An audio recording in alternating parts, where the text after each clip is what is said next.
That is such a valuable piece of advice there. These are the sorts of things that we should talk about right in the first 5 minutes of the podcast. Started giving people free quotes.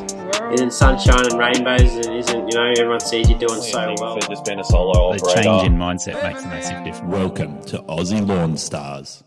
Hey, Darren. So we've covered a couple of things so far, but I'm really curious what type of questions you get from customers. And I'd like to focus on lawn mowing and gardening contract businesses, but I mean, homeowners' questions are also going to be probably entertaining as well as informative. Entertaining. They are entertaining, yes. Yeah. So what's a typical day look like for you when you get a phone call or you get somebody walk in and they're like, oh, I've got this happening. What do I do? From a lawn contractor's point of perspective? Well, like I said, we can cover homeowners as well because we want to be entertained. Yeah. The homeowners pretty much, by and large, have got no idea. And good luck to them. Some people, it's just not. It doesn't occur to them that what this problem is. So yes. And it's very seasonal. Right now, the biggest issue is the soils are waterlogged and they've got fungal disease because the soil's not draining, and it's you can generally get by with an aeration. Yeah, could be pictures of weeds, could be pictures of insects, lawn damage that's left over, like scarring from black beetle larvae, which is the main cause of all our problems. And the grass is bare. That phone there doesn't stop through the day with phone calls and text messages and things like that. So, look at just today. There was 3 calls from contractors that I help. I don't charge for people to call me up and identify and help their problems out. If I can help, mate, while ever that door's there open, I'm not going back outside. So this has got to work. So the first one this morning was from one of the local guys wanting to know about whether or not it's viable to fertilise right now. Yeah. And right now, just for people listening, we are in the beginning of winter, early June, mid-June. 13th of June. So, look, absolutely. For a granular fertiliser, microbes, bacteria in your soil biology is by and large it's asleep in our area. Yeah. So your granular fertilisers aren't going to get broken down to be turned into a substance into a form the plant can take up. So you wouldn't necessarily use a granular unless you're maybe up in Queensland and where the soil's still warm enough. But here, absolutely, you would use your foliar fertilisers. So whether that's an all-round fertiliser. Foliars, what does it mean for foliar? Like, I assume it means like your liquids and your seaweed. Yeah. So kelp would be another product, but your liquids are left to dry on the leaf, and the leaf will absorb them. Right. And so you're going straight to the source. So the word foliar means because it's absorbed through the leaf rather than the roots. Correct. Yeah. So if the idea is, we used to think Anzac Day is our cutoff for our granulars. By then, you've created a lovely lawn. It's nice and green, and then you maintain that colour right through the winter. So, by and large, your foliar liquid fertilisers are not going to turn a shitty lawn, a brown lawn, into something that's beautiful. Yeah, it's about maintaining it. So you use your foliars, your all-rounders, things that are high in phosphorus. Products that are high in potassium to toughen the plant. Your irons to give a little bit more colour. Yeah. In a very basic sense. So that was my recommendation to him. Even your kelps, you can apply a kelp or an organic, although your kelps can be broken down in sunlight and UV light really quickly, so they need to be either put on with a coarse nozzle or very lightly watered off the tips of the foliage to be hidden so the sunlight doesn't break them down. Right. And they get taken up by the crown and the leaf and stem and things like that. So foliar fertilizers. So we helped him out. He was quite happy. The second one was one of the commercial guys wanting to know a particular weed that a grassy weed that had come up in a cooch lawn. They can be really hard because it's a cool season grass / weed right now, and it's thriving. It's growing flat out. It's growing really fast, but they can be really, really hard to identify. It could be from a bird flying over. It could be from anything. So, I get a photo. What's this weed? Hey, Darren, what's this weed? So, the easiest course of action in that regard is to pull it out. Yeah. Yeah, if it's an individual weed, pull it out. It's the easiest way.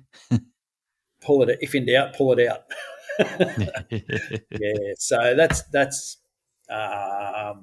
But it depends on the time of year for the commercial guys, what they're after. But it could be anything. All sorts of it. All sorts of issues. Yeah, I heard an interesting one recently. That particular commercial contractor that we're both friends with was telling me, I think I probably mentioned to him that I had a problem with rabbits, and he's like, oh, I heard somebody else asking about a rabbit problem, and apparently there's I think a fungicide or a fungus you can apply to deter rabbits. Yes. So this guy we're talking about, he had his... His ears will be burning right now. They will be. He started using our products and got an amazing result straight away. Programmed application products. The thing with that, he was making this beautiful crop of food for the rabbits. So they were coming in, and they were pooping everywhere, and it was, making holes and droppings everywhere and blah, blah, blah. So they make a mess. Yeah, absolutely they do. Yeah. So although we achieved, well, he achieved exactly what the results were after. The grass was beautiful. But on this other hand, so what we did, there's a product chlorothalonil or chlortan. It's basically a foliar applied fungicide. And it's a sticky white substance. So you put it on with an extra volume of water, and it will hang around for a long time. So it stays a little bit of a whitey colour. It doesn't poison the rabbits by any way, but they just don't like the smell of it. And you've got the leaf is actually coated white to a degree, so they just don't like it and stay away. No, it sounds good. Come back the next night, still there. Come back the next night, still there.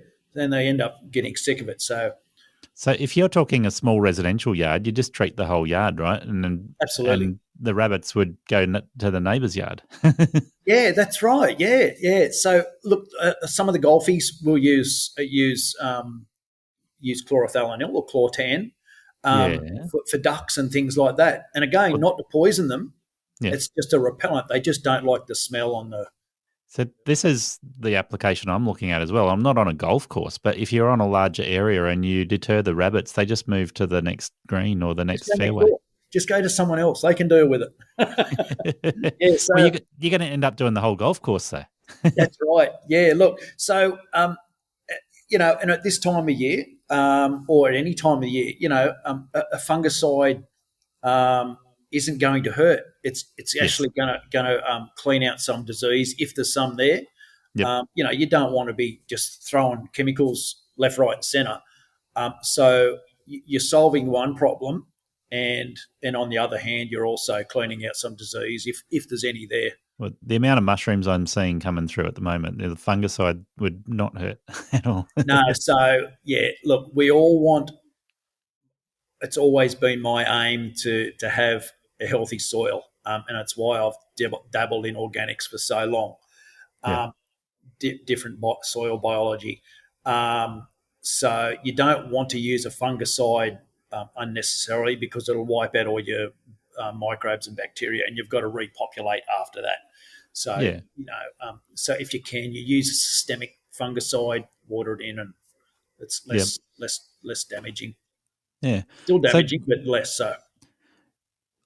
I'd be interested to know some of the interesting homeowner stories you get come in, but I've got a thought I've been thinking about and curious as to what you would do with this. So having been in business since 2010, I'm very keenly observed the seasons, and I know that typically the end of April, you said Anzac Day, season's over, the growth has come to a halt, and it's probably beginning of September it'll be growing, but it's really the end of September before you're back to regular growth. Yeah, in normal circumstances, correct. It seems accurate for our area with Newcastle, Lake Macquarie, so I'm not too far from you and very similar results. But I've talked to people all over Australia and a couple of people in New Zealand as well. And the season, even though the climate can change a whole lot, the season still seems to rotate around that time frame. So it might be a few weeks variation. Like I think if you're in Brisbane at the moment, their growth is starting to slow down now, whereas ours slowed down a month ago. And then, if you're in Cairns, it slows down not because of the cold, but because it's dry. That's right. Look, you can take steps. There's always things to do in wintertime. I've got another one of our contractors, not too far from us, who it's probably been his best year. He works on a defined yearly program. So his clients' lawns come out of winter much faster. So he's mowing much earlier. He's doing all the right things insofar as a renovation, aerating, things like that, using the right products at the right time. Even though we said Anzac Day, he still easy gets another month after that. But by that stage, you've started to use your liquid foliar fertilizers. So you're really starting to wring the cloth out for growth. But you've set the lawn up to get that little bit extra growth. You might get one or two extra mows. But that's where your winter program of your foliar fertilizers starts to kick in. So you might spray once a fortnight, or some clients might only want you to do once a month. But that's one or possibly two visits to do a spray that you would never have had otherwise. It really depends on the client and what they expect. I guess this is where my question is leading to. And I was talking to Mitchell Robinson, who works out around Raymond Terrace and out Clarence Town a lot. He used to work on the racecourse in Newcastle. And he was saying the racecourse, they would typically cut 5 or 6 inches tall kikuyu, and then in winter they would cut it lower so that it thickens out and provides a better shield through winter, whereas most lawn contractors that are doing typical residential lawns in Australia, they'll cut lower in summer and then go 1 or 2 notches higher in winter. Correct. So the unique circumstance with him, but I guess where I'm probing with you at the moment, if I don't want to try and target my existing customers with a lawn care program, but I was thinking about, could I start a separate arm of the business that just offers lawn care programs? So you go 4 treatments or 6 treatments a year in this area. You go in there and you offer treatments that give them protection and help their grass to be at its peak, and then it's up to them to make sure it's mowed and kept tidy so that they're getting best value from those treatments. So rather than applying it to my own lawn care customers, offering it as a service for other people who look after their own lawns. Look, there is absolutely, there's I hear it from customers, like the homeowners, all the time, that they like to do it themselves. They've been burnt in some ways, so they like to do it themselves, and it's really not hard. Yeah. It's about knowing what to put on, when to put on, Yep. and it's not hard to mix some stuff up in a sprayer, some liquid fertilizers, and go out. Yeah. What you're saying though is it depends on the client, what their budget is, whether that's, like you said, 4 times a year or more.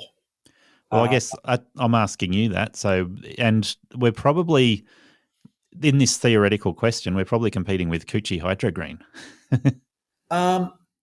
Yeah. Look, I guess, and if that's their business model, good luck to them. I haven't got a problem with what they do, Yeah. but it's certainly not a closed shop, because anyone can do it, and anyone and a lot of the lawn contractors around are starting to do it, and their customers are benefiting from it. Yep. They haven't. That's what they've got. They haven't invented the wheel. They've just joined in. And good luck to them. But really, it depends on if you look at from a holistic point of view, where you're looking after the soil as number one, Yep. and the grass, or you just want to, and if that's the case, well, you need a monthly visits there. Yep. This is interesting, because I'll shoot from the hip with this one, and I think your monthly visits are going to be great, but I don't know. I guess, like you said, it depends on the customer or the client as to whether they see value in that or not, right? Correct. But Absolutely. I look at what people need across the year, and typically they're going to need 2 treatments for your army grubs or your black beetles. Early September and early January. Yep. Okay. With a celebrant. Yep. Sorry, my watch is trying to talk to me. It's supposed to be asleep. Yeah. So that's interesting time frame, because I wouldn't have picked it there. So September and January. You've got to beat egg hatch. Yep. Okay, that's good to know. You need to beat egg hatch if you've got to. Yeah. And then if you're talking fertilizer, a lot of people would just go the same fertilizer 4 treatments a year. But from what you're saying, it sounds like there's a lot of value in switching over to a foliar around April. Yeah, absolutely. Yeah, because your granulars are no use. So you would generally do like most of the a good slow release fertilizer is going to last 8 to 10 weeks. So generally you'd go out at a couple of kilos per 100 square meters every second month. Yep. As a basic program. So that's going to give you the plant nutrition. But depending on what fertilizer you're using, whether it's like one of ours with the 2-in-1, soil and plant health, or if you're using just a fertilizer with just plant nutrition, you've got to feed the soil at some stage. Well, this is good that you say that, because going back to my statement was when we first started was saying I really like using manure and compost. So you're feeding the soil. You've got to feed the soil. It doesn't matter what crop you're growing, whether it's corn or lucerne or tomatoes or, in our case, turf. Your soil is always number one. So, well, this is interesting, because your typical fertilizers are about feeding the plant. So you got your NPK. Yeah. And that's all they do. But again, look, one of the companies, my main supplier, Living Turf, in their range is about 80 different fertilizers. Yeah. So it just depends on what you want the grass to do at what time of the year and what results. So you pick a product for that specific purpose. It's not about just go and throwing some fertilizer out there. Okay, what are you going to throw out there? What are you trying to achieve? Well, that product you've just put out there is not going to do that. So you pick a product that's going to do give you the result you're after. A lot of people have been asking about which brand of battery tool to buy, and I don't like to recommend one brand of battery for everyone or every situation. Dealer support and access to parts and service all play a big role in that decision. Some brands have better tools for specific needs or each product category. I've been using a variety of brands, and I endeavour to provide unbiased interviews on Aussie Lawn Stars with as many of those product brands as possible. I reached out to Ego Power Plus through the podcast because of how Barry supports the industry and Ego owners. Barry has impressed me with his loyalty to customers in providing support and listening to the needs of the industry, which has resulted in a full lineup of new commercial tools landing in Australia over the last 12 months that has positioned Ego as a leader in the commercial tool space for outdoor power equipment. Visit egopowerplus.com.au to see if they have the tools you need today. So if you go, like with my shoot from the hip example, you go for 4 treatments a year. In 2 of those treatments, you're going to include a insecticide to kill off the black beetles and the army grubs. Yeah. And you're going to do fertilizer. And if you're doing 4 treatments a year, 3 of the treatments are probably going to be your general granular herb fertilizers, and then 1 will be your foliar. And then you're probably also going to throw in a broadleaf treatment to minimize the amount of weeds that are growing, or a something to prevent them from germinating. So with your granular fertilizer then, how many granular fertilizers did you just say then? How many granular fertilizer applications? If you're doing 4 treatments a year, what I said was probably 3 of granular and 1 of foliar. So you've got to pick a fertilizer then that's going to have that duration. Yeah. So some of our premium fertilizers have got a 12-week duration. Yep. So, but they're higher end stuff. So the not so much the lower end, but another fertilizer, the 2-in-1s, will last 8 to 10 weeks. So by the time your gap's too big, it's you're going to have a gap there where the grass is starving. So you don't want peaks and troughs in your growth. Yes. You want a nice steady growth for the whole year. Yep. So that's where you're limiting only so many granular fertilizer applications. It may not be enough. Well, I guess this is why I'm asking this question for you, because you know what I don't know. And what I'm thinking is, if you're offering a basic care program for a customer, 4 treatments a year is probably where they start. And it might be $300 or $400 per treatment for an average residential yard. But if you go from 4 treatments a year to 6 treatments a year, or double that so that you're doing monthly, then that gives you a whole different range of products you can choose. Oh, look, absolutely. I just done a program for a over 55s village down on the south coast. Yeah. And it really depends on what you're after. And I've also done exactly the same scenario with Lawncare operators. Yeah. But it's too hard to actually give a one-size-fits-all program because it doesn't work like that. So what we'll do, those guys will come in and say, all right, I've got this many clients that have got this budget, this many clients. How can we make it work? What's the best that's going to give them a nice green turf the 12 months of the year, whether that's 6 applications or 10 applications or whatnot. It really depends on the client. So it's hard. It's really hard to design.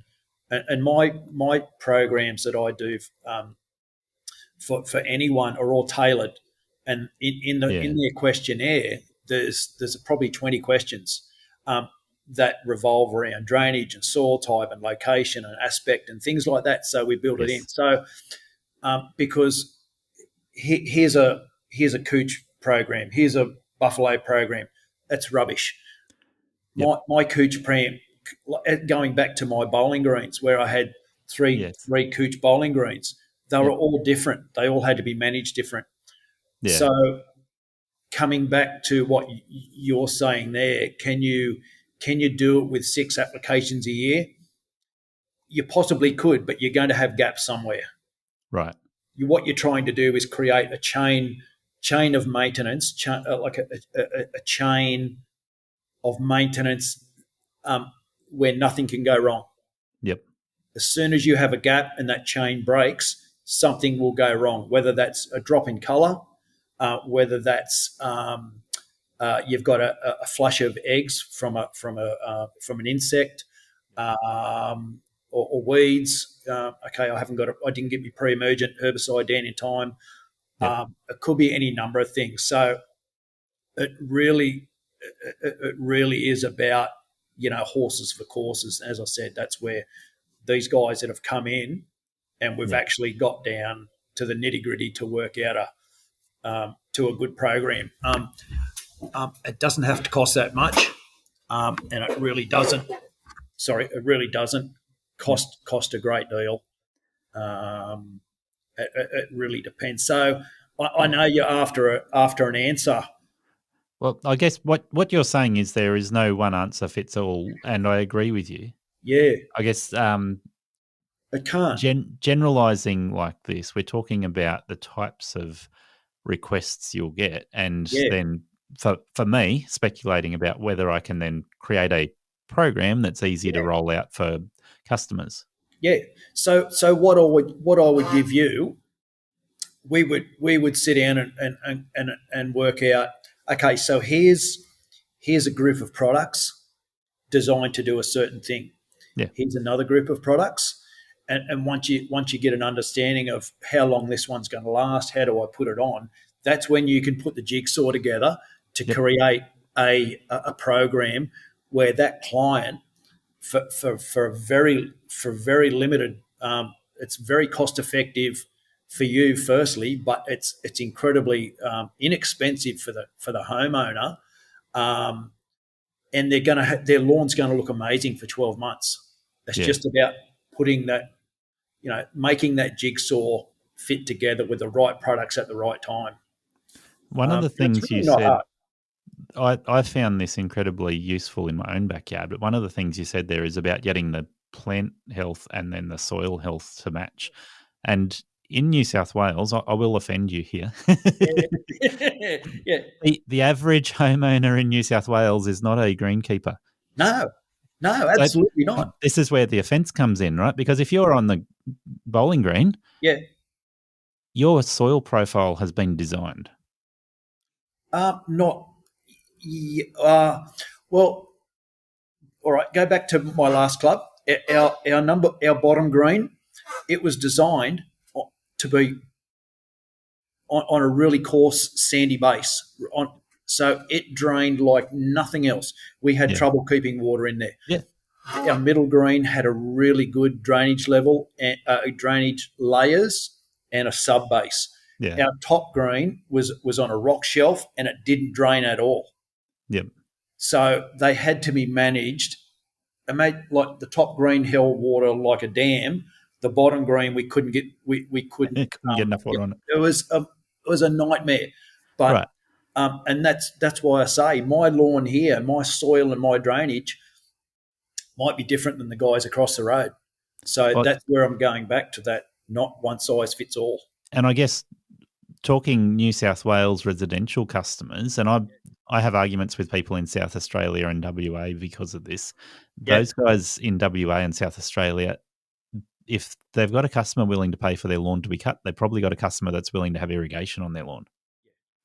In New South Wales, chances are that you get enough rainfall that your grass will only turn brown if we get drought, which might be once every, like a couple of weeks in a season, or it might be once every 7 seasons. So I know where you're living, you're on a sand base. So therefore keeping the water up is going to be far different to a lot of New South Wales. But a lot of people here won't irrigate their lawn at all, or they'll just pull a hose out when they're told not to water their lawn. But even saying that, the nature strip out the front of the shop out here is on pure white sand. So what do we do there? My monthly maintenance program out there, week 1, we use a soil wetting agent, a good quality soil wetting agent that prevents dry patch, and we mix that with a product that's got kelp, fish, blood and bone, humates, trace elements, and a little bit of fertilizer. So that's our soil drench. Once a month, that then allows me to water twice a week for an hour. So what I hear you saying there is your focus there is on soil health in order for you to have plant health. You're not going to have plant health if you don't address that soil health. No, you don't. It doesn't happen. We put our 2-in-1 fertilizer out there every second month, and we put a Celiprin out twice a year, and our pre-emergence. I mow that in two directions Monday and then two directions on Thursday. Yep. And that's basically all we do to it. And that Kikuyu looks good all year round. So it's a very, very basic program. And that's designed to be as minimalistic as I can, to show people what can be done on a sand-based profile. So, but it comes back down to that soil wetting agent and that organic liquid. For guys everywhere else in Australia, Kikuyu is the king in New South Wales. And you go to Queensland, what's Kikuyu? You go to West Australia, Kikuyu is a weed. Yeah, pretty much. Look, it can be here. It's incredibly vigorous and invasive if it's not tamed. Well, the annoying thing with Kikuyu, particularly fortnightly cuts, it doesn't grow evenly on a normal lawn. Unless you've got irrigation and a lawn treatment plan, then Kikuyu needs to be cut more often because it doesn't grow evenly. The reason it doesn't grow evenly on most lawns is because the soil profile drains at different rates. So you might have pockets of soil that retain moisture against pockets or areas that don't. The way to remedy that is use a soil wetting agent, and then all the soil profile will drain at the same time. Yeah. Therefore, the grass will always look the same. Your fertilizers, your microbes and your biology are going to be as healthy in that corner of the lawn, from that corner of the lawn to this corner of the lawn, which means they're going to be all sourcing out food to turn into a substance. So it all starts with a soil wetting agent and nice soil, so it's your soil profile's even. Most solutions around this area is to get rid of the Kikuyu and switch to buffalo. Sir Walter. Pros and cons, definitely. Look, there's nothing wrong with Kai. There's nothing wrong with cotton. Well, there's nothing wrong with any grass. Horses for courses, you just make it work. And you just tweak the maintenance that's required. They all work. They're all as good as each other. Comes down to personal preference and how you look after it. So I think buffalo is great for low maintenance lawn. You don't need to do a lot. No, and it's best if you don't do a lot. The people that fall into the trap of throwing lots and lots of fertilizer at it, it just gets thicker and thicker and thicker. So the runners so it looks nice, but it really doesn't need that much feed. Just keep it tickling over. The worst thing I've seen with a buffalo lawn is cylinder mowing it, because that thatch just keeps on building. Well, look, it can do. But look, I've got guys on my programs, and I know other people. I used to do it at my place. I'd mow at 25 mil on a Sir Walter buffalo. I've got other guys that mow their buffaloes at, one guy's at 12 mil, the other guy's at 15 mil. It really depends on what you want. It's putting a lot of pressure on the plant because it's not used to growing that low. So you have to manage it. It comes back to that horses for courses. But and like you say, the best thing with buffalo is to leave it alone. Leave it alone. Yeah. Just give it a feed every now and then. Keep it green. Obviously, you've got to work on your soil. Aeration is a massive thing across all soils.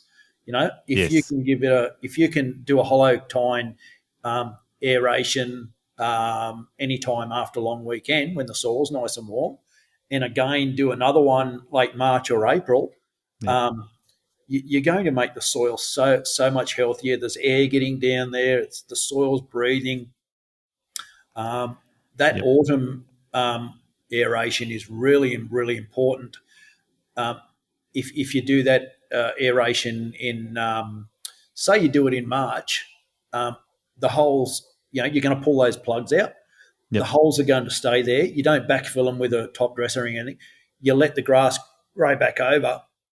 So wintertime, the holes are still going to be there. So when we do get a rain spell like we've had, that you've got the surface area for the soil to dry out. Yep. So the guys that have done that this year are now reaping the benefits because their soil's drying out quicker, and they don't have the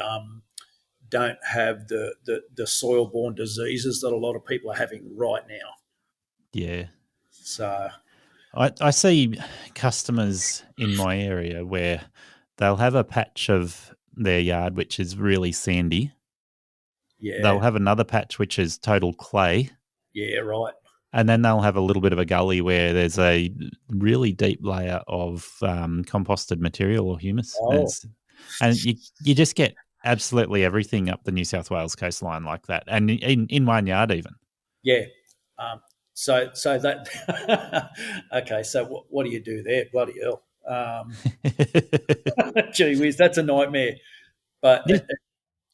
it may be the case that your clay is going to hold a little bit of moisture, so you'd have to aerate that. Yeah. You try and break that your aeration, break it down with a bit of regular gypsum, say 2 or 3 times through the season. Some humic acid granules to help break it down, things like that. Yeah, it's hard work to get clay to where the soil condition is great. It can be done. Can be done reasonably quick if you use, if you go about it the right way. Yeah. But home lawns. They dish up all sorts of things, and it's how you go about them. And typical customers just want to pay for less than 20 cuts a year and nothing else. Yeah, that's right. Yeah, just mow and blow it, and then mow and with a snip, and then off you go. Yeah. What about some fertilizer? Nah, don't go in for that. But you can sow the seed. We're finding more and more people are open to having their lawns look a bit better. So it's just about, I guess from what I've found was, we're coming up to spring. We should start to think about, your esteloprin for your black beetle larvae. Look at the damage that happened last year. Black beetle by far and away are the most damaging to control. Interesting you say that, because black beetle seems to have been the most prevalent this season. They're prevalent every season. The adult black beetle does very little to no damage at all, but it's the white curl grub, the little witchetty grub, curl grub in the soil. Yep.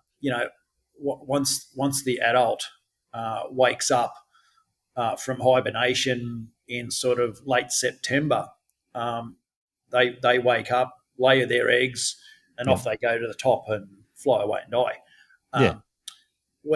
When those eggs hatch, 4 or 5 weeks later, 6 weeks later, they're very immobile. Their food source is the root system, so they'll eat all the roots off. Okay, the grass now can't take up any nutrients, can't take up any water, so the plant slowly shuts down, which is evidenced by a lot of irregular shape dead patches. Yep. Later on in the season, armyworm comes in. Its food source is the foliage and finishes the plant off. But the damage is done in sort of late September, October by the curl grub. Okay. And then this time of year, this is where I get, as I said before, those people coming in and they've got photos of the lawn where it's bare, irregular bare patches. And I can tell straight away it's old scarring from black beetle larvae. Yeah. So it really does. The basis of a good lawn starts in September by not allowing those black beetle larvae to actually get a hold on. If you've got a full root system going in through spring and whatnot, it all starts with the roots. So Well, the traditional one that I've had customers call me about is when the army grubs move through, and you just see an area where they've killed a complete area, and you can see the next area they're moving through as it's getting eaten. They do massive damage, damage. And now there's new. So we get the lawn armyworm. Yep. Recently introduced the last couple of years in the northern part of Australia, pardon me, is a fall armyworm, as in the Lucky them. northern hemisphere fall, autumn fall. So Yeah. they're trying to contain it into Queensland as best they can. So they seem to be a little bit darker in colour from the lawn armyworm. Yeah. They have a V above their head, but they've still got the stripe and a couple of dots. But they seem to be a much darker, and perhaps they might even be hanging around a little bit later in the season. So we don't want that. Like, we've got enough trouble looking after the lawn armyworm. So and around here we have trouble with Argentine stem weevil in little pockets. Yeah. Things like that. Not so much with mite, but yes, certainly black beetle and armyworm. Yeah, certainly some challenges that see come in. Absolutely, yeah, all sorts of things. It's about, like I said, if you can do a really, like I said, that chain of maintenance, and you tick off the nasty things. Yep. The rest of it takes care of itself pretty much, but it doesn't. It's certainly not an expensive thing. Anyone can do it. With those, like I said, with those foliars, you can do that X amount of visits per season, and really, it's as easy as picking the right product, mixing it up in your sprayer, and spraying it out. Yeah, for sure. That's about as hard as it gets. Yep. And there's a profit there. Yep. That's the good thing for you guys. Yes. There's good margins in foliar fertilisers. Thank you for listening to Aussie Lawn Stars. Please remember to rate and review the show on the Apple Podcasts app or the player you use. Exciting new shows are released every Monday. Make sure you follow or subscribe to hear the next episode.